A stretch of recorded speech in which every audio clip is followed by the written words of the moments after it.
The following program is sponsored by Friends of Life Outreach International. I take the pregnancy test at work. My boss sees that I'm pregnant, and my boss says, "We can take care of that for you."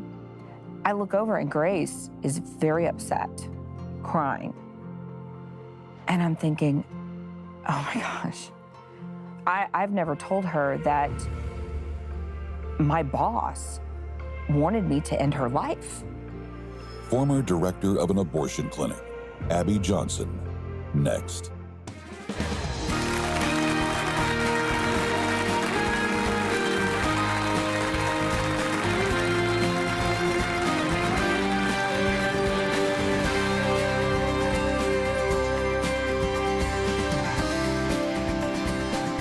Welcome to Life Today. I'm Randy Robinson. Sheila Walsh is with me. Hey. And you know, it's right there in our name, Life Today. Life is a big thing to us. It's paramount. And we are honored to have one of the legends in the pro-life movement with Abby Johnson today. And we're going to talk about some interesting things because in our quest for life, there's something else that has to be a part of it. And she touches on that. Abby, great to have you. Thank you so much for having me. All right, I'll quit teasing the audience. The other part of that is mercy, and it's what you call fierce mercy in your latest book. And I really like the direction you're going in this because it is a good reminder that as we stand for what is right, we all stand on God's mercy. Yeah. Talk us through some of where this came from.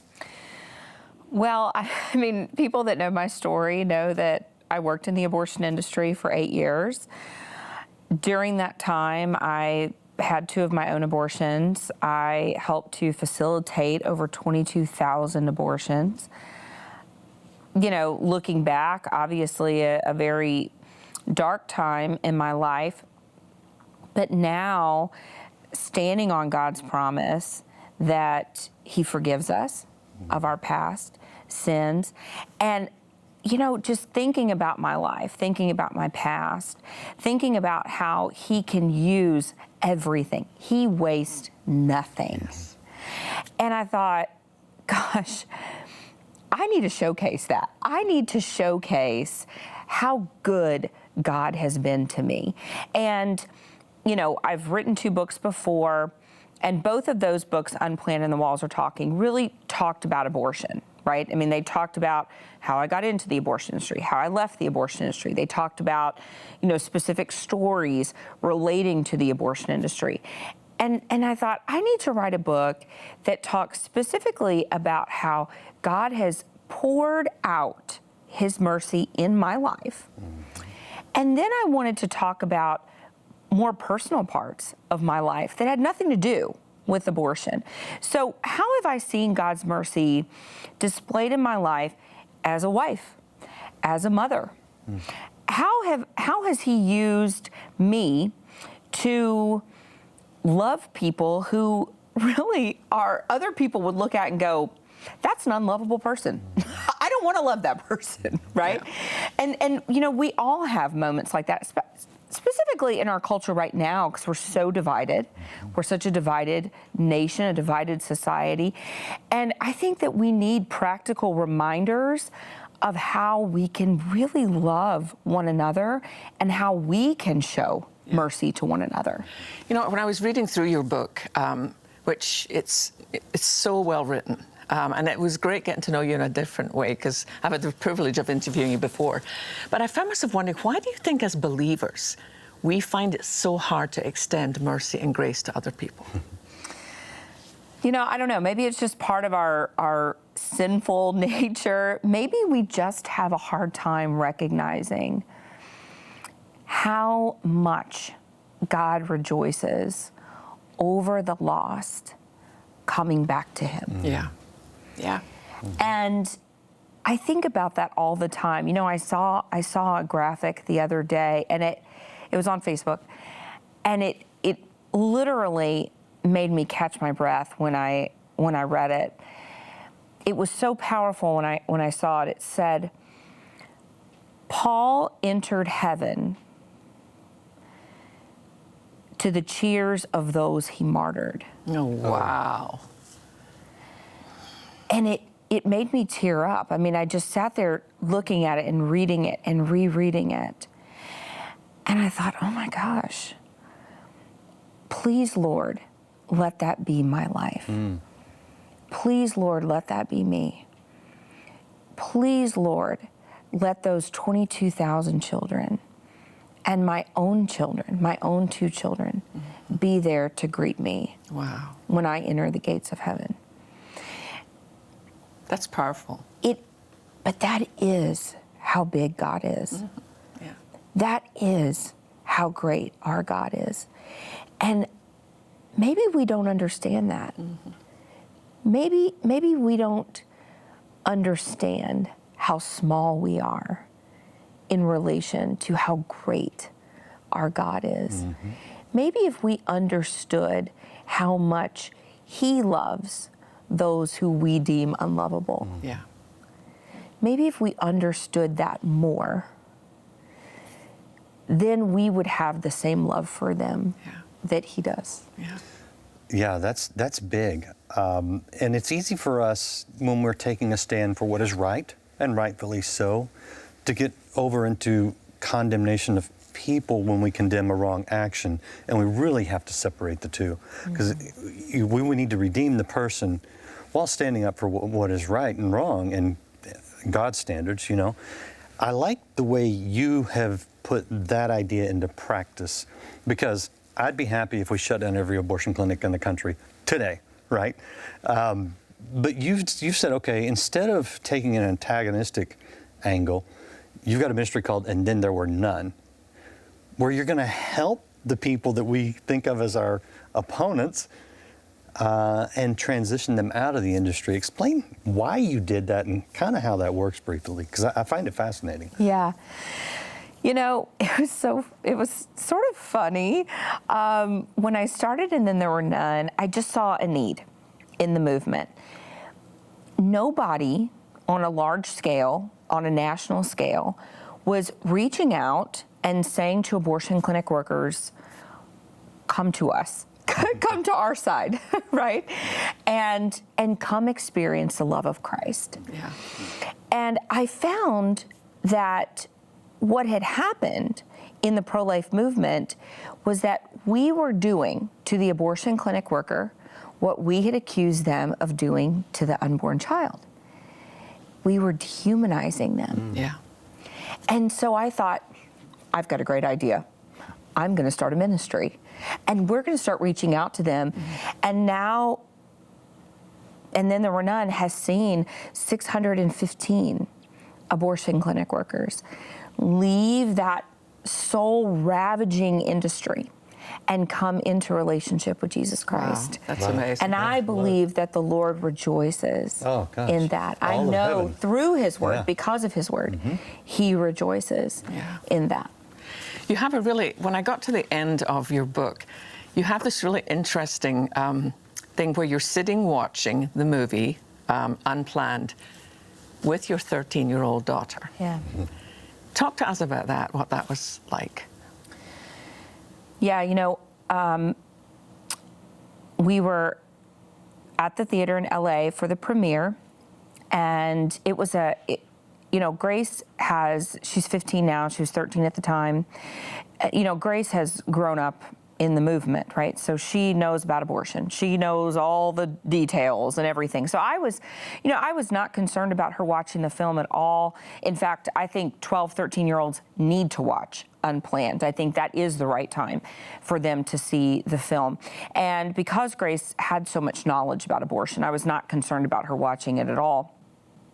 And so we're sitting there in the theater, and she's so proud. You know, I mean, she's a proud daughter, right? Proud that this is her family's film, you know.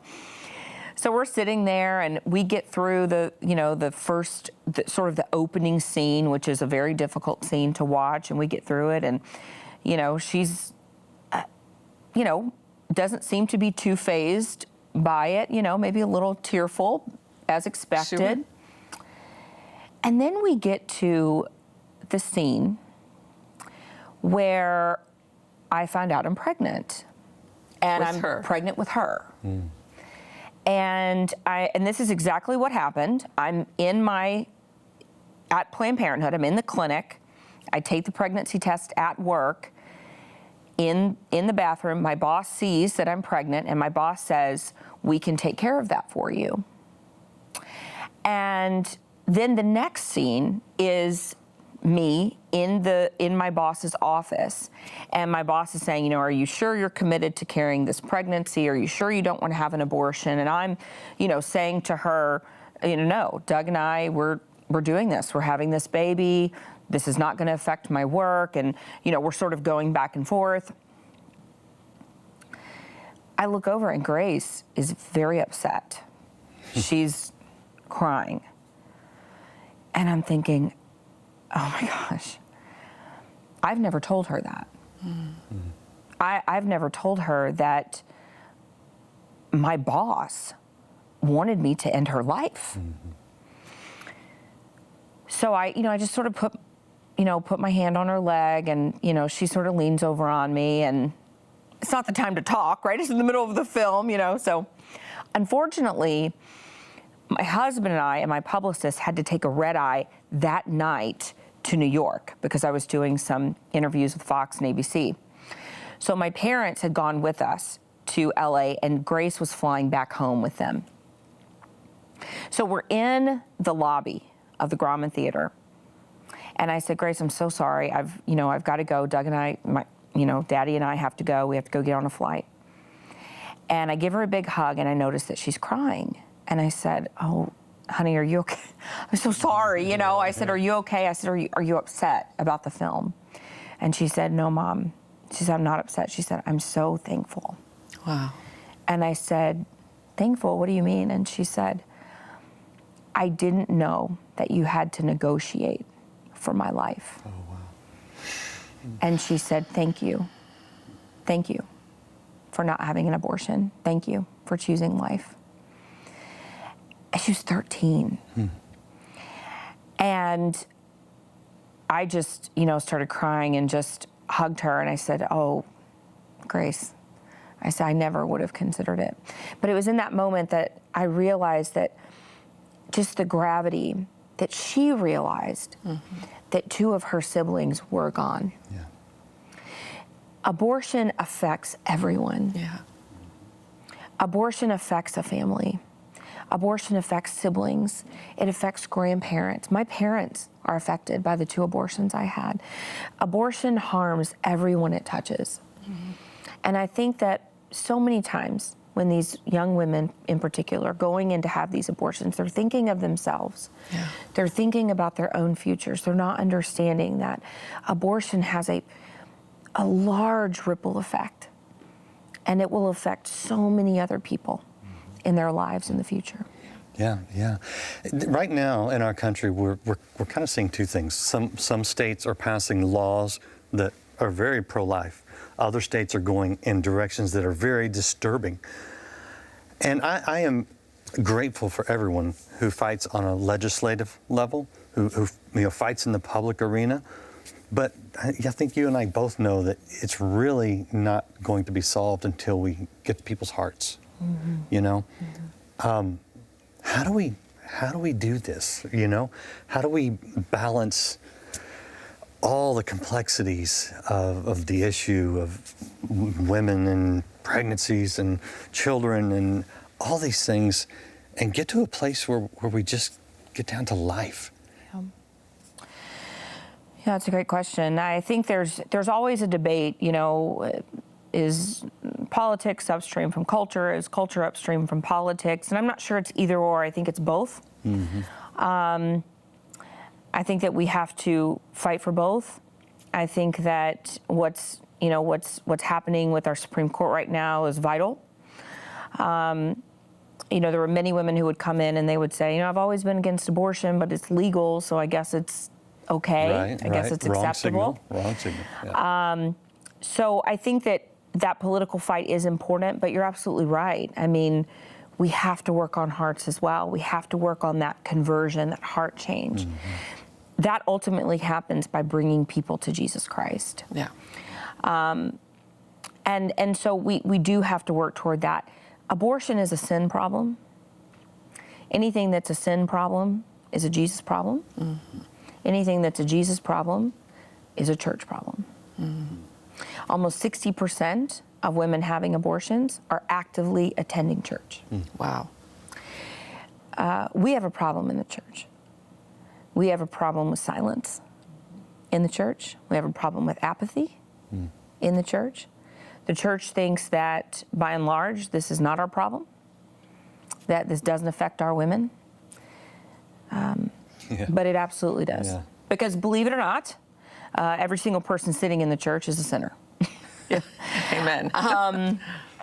And so, you know, we have got to start talking about this issue from the pulpit.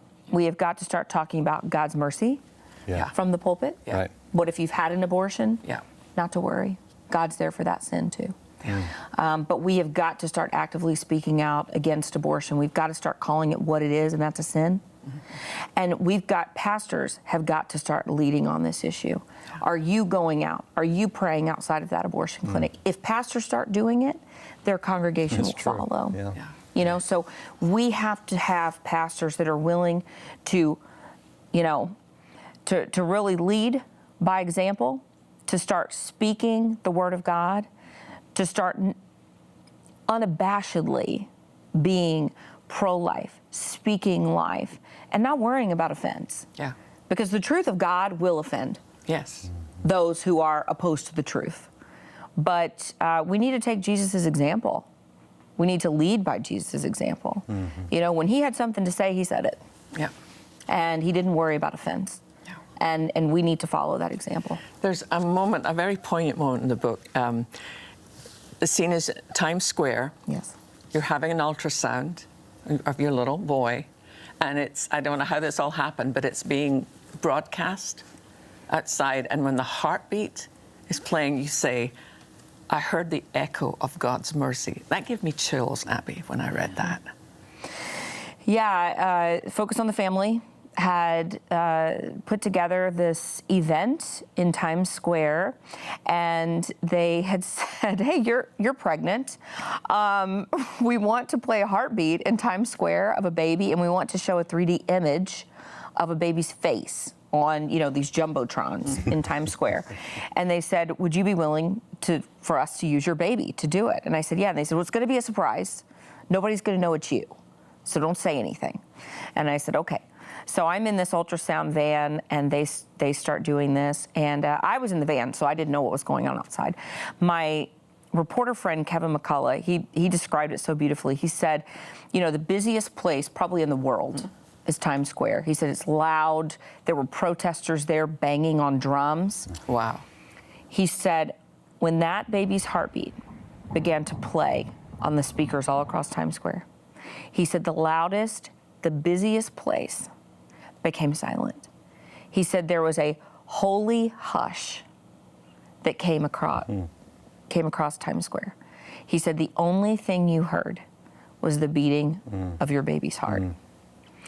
And I think that just shows the beauty of God's creation. That even those who oppose life in the womb, they can't help but to listen. Because it's beauty. It's perfect creation. And then his face appeared on the screen. And Kevin said it was just silence. And like I said in the beginning, God weighs nothing. Yeah. So, and he was, you know, he's our last baby.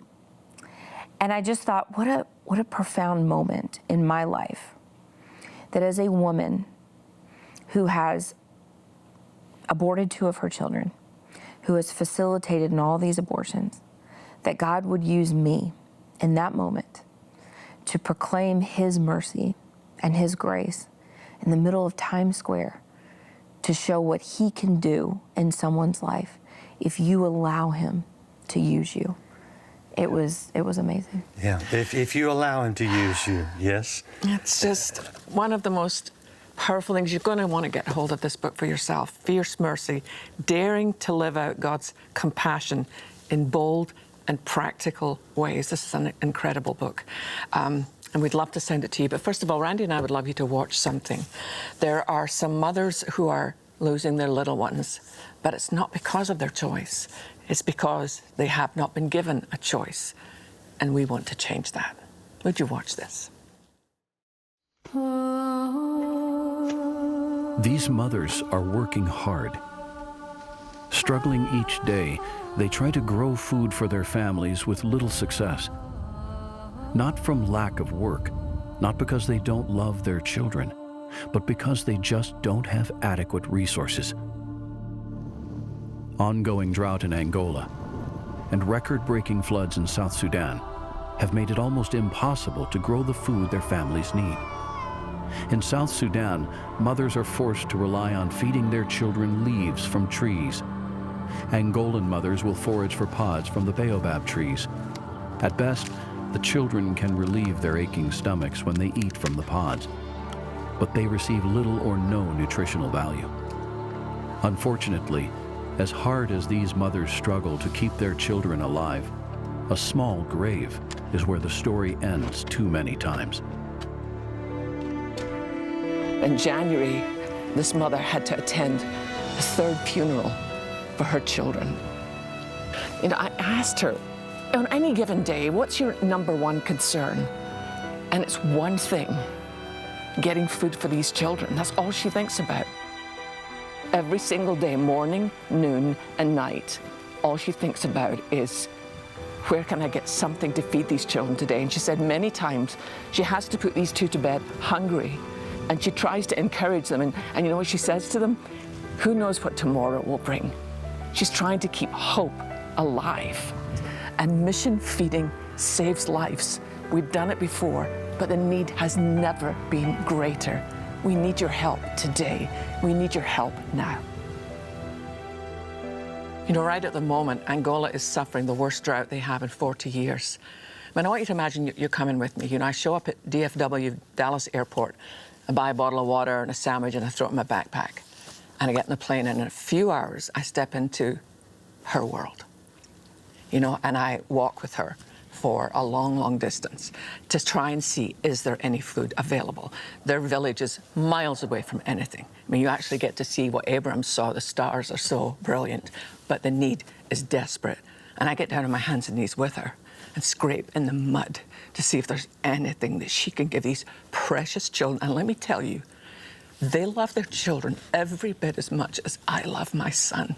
Can you imagine, as a mom, putting your children to rest with an aching stomach? But these moms are doing it every single day. And they're hard-working women. Some of them get up at 4 or 5 o'clock in the morning because they want to be the first out in these arid fields where it hasn't rained in a long, long time to see if they can find anything. And here's the thing. She tells her children, who knows what tomorrow might bring? See, what I've discovered in these places is a lot of these women, they are godly women. They believe that there's a God who answers prayer, and they ask every night, God, will you send help? And Randy, we want to be the answer to that prayer. We are the answer to that. And it's fascinating you mentioned that, because you drive for hours and hours through the middle of nowhere in some of these places to get to a village, and oftentimes you see a church, a beautiful little church. It may be the nicest building in the little village, and you go, well, what's that about? And you go, well, they look to God like we do. There's this crisis situation, and we need to kind of establish this food train, if you will. And we've got it. We've been doing this for decades now in southern Africa, in different places. We've got it in place. We just need some people to step up and say, I want to be a part of that. Because when you do, you don't just share the love of Christ in word, as we often do with the missionaries, but you share it in action. You say, hey, I don't know you, but you're my neighbor, and I'm here to bring you something that you need. How do we do it? It's very simple. Your gift today of $30, $50, or $100 will help feed 3, 5, or 10 children for the next 3 months. It's that simple, because we have everything in place to bring the food in, to mix it in the bowl, to deliver it where it's most needed. We just need some people to step up. And when you've done it in the past, we've seen amazing, amazing things. We're asking you to do it again. If you can make that gift of $1,000 to feed 100 children, what a blessing, what an honor that is. Whatever you can do. Let's step up. Let's be a part of the solution. Go to the phone, go online now, make the best gift you can, and know that you are helping to save a life. Across the continent of Africa, children are suffering, facing severe malnutrition and even death. With food reserves gone and many areas experiencing severe famine, we urgently need to replenish supplies to keep feeding the 350,000 children who are counting on us. Through Life's Mission Feeding Outreach, your gift of love can be an answer to prayer for a hurting and hungry child in their time of need. Call now with your life-saving gift of $30, $50, or $100 to help feed and care for 3, 5, or 10 children for 3 full months. With your gift of any amount, we'll send you The Chosen 40 Days with Jesus. From the creators of the widely popular television drama The Chosen, this devotional invites you to discover Jesus through the eyes of those who knew him best. With your gift of $100 or more, please request the Amazing Grace sheet music framed wall art. This timeless and well-beloved hymn can be displayed as a reminder of God's grace to you. Finally, with your gift of $1,000 or more to help feed and care for 100 children, be sure to request our inspiring bronze sculpture, Let the Children Come. This beautiful bronze is a reminder to care for children around the world in both word and deed. Please call, write, or make your gift online today. I hope you are going online or going to the phone and making the best gift you can. You know, when we demonstrate God's mercy to people, they will see him. And that's what I love about what we do, not just around the world, but here on the program, like we talked about today. Yeah. Fierce Mercy, request your copy for any gift at all. But honestly, Abby, thank you so much for stewarding your suffering and your joy so beautifully. Thank you. Thank you both so much for having me on the show today. Loved it. And we love you being here with us. Join us again next time. Visit lifetoday.org if you missed the program, and we'll see you again here on Life Today. Bye.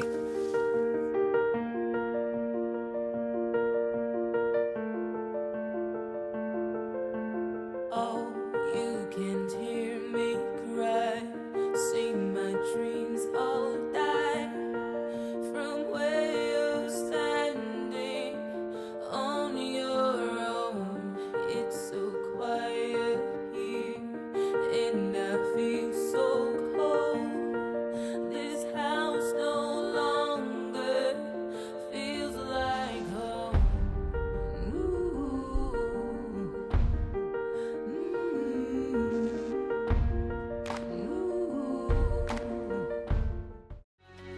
What does it look like to be rescued when evil appears to be triumphing? Sheila Walsh, tomorrow. Life Today is made possible by the supporters of Life Outreach International. Your gift will be used exclusively for the exempt purposes of life. The ministry features specific outreaches as examples of the programs it supports and conducts. Gifts are considered to be without restriction as to use unless explicitly stipulated by the donor. The ministry is a member of the ECFA.